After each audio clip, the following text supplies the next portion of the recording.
Kuroko si ça vous intéresse. Moi, il y a une chose en particulier qui m'a frappée, c'est la similitude de son discours avec celui qu'on entend chez les comédiens de doublage des séries du Club Do, et en particulier de deux d'entre elles, City Hunter et Hokuto no Ken. En fait, ce que Bernard Minet nous explique dans son interview, c'est qu'il a amélioré les génériques japonais qui n'étaient pas terribles et composés au kilomètre d'après lui. Il voudrait presque qu'on lui dise merci en somme. C'est exactement la même chose chez Maurice Sarfati et Philippe Auguste entre autres. Maurice Sarfati, qui nous a malheureusement quittés en novembre 2013, est la fameuse voix des méchants de City Hunter.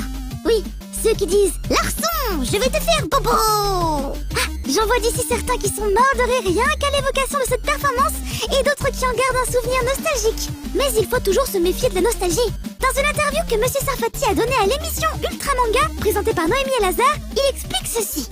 On s'amusait comme des fous, on changeait le texte. Parce que la culture japonaise est une culture extrêmement complexe, difficile. Et la cruauté est parfois très proche du rire. Il y a des moments presque de sadisme dans des situations, et nous les avons complètement allégés. C'est-à-dire que, au lieu de dire « on va le torturer, on va lui arracher la peau avec des tenailles », nous on disait « on va te chatouiller, on va te déchirer tes habits ».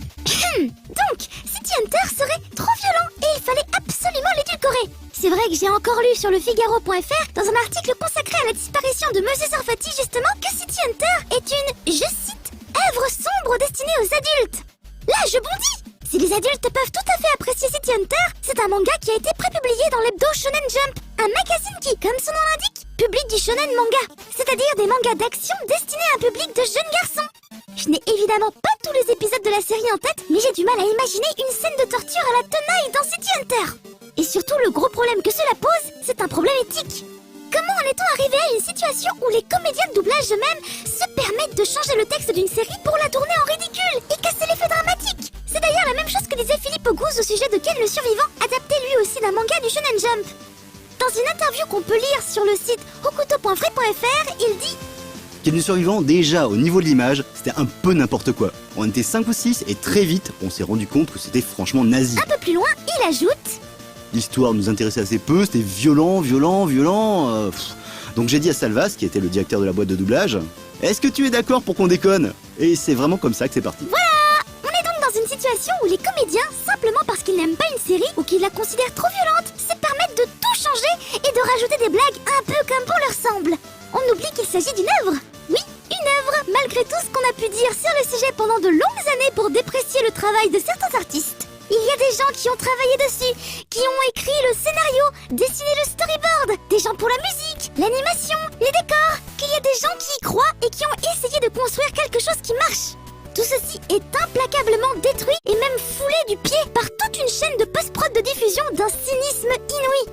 Ce qui transparaît de ces interviews, autant de Bernard Minet que de Monsieur Auguste et Sarfati, c'est l'infini mépris pour l'animation japonaise qui planait dans l'air à cette époque. C'est une époque où l'animation japonaise avait peu de valeur aux yeux des diffuseurs, mais également une très mauvaise réputation.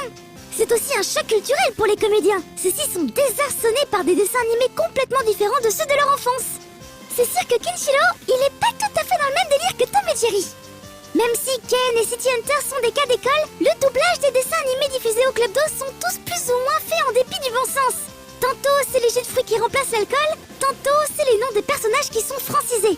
Un peu comme si Naruto et Sasuke s'appelaient Mathieu et Julien en version française. Et surtout, on sent qu'il y a toujours dans le doublage une certaine idée du dessin animé. Pour les comédiens, on dirait qu'il faut absolument que ce soit le plus bébête possible.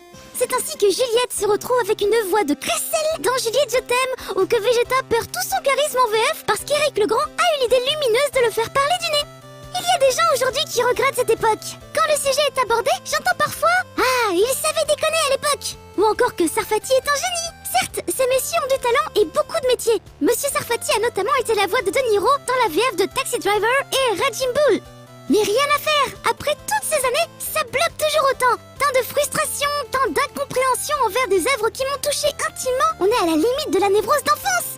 C'était sûrement ça le plus frustrant à l'époque. Être convaincu que ces messieurs avaient tort, mais être incapable de le justifier car n'ayant pas encore l'expérience et les outils intellectuels pour débattre avec les grands. C'était tellement injuste.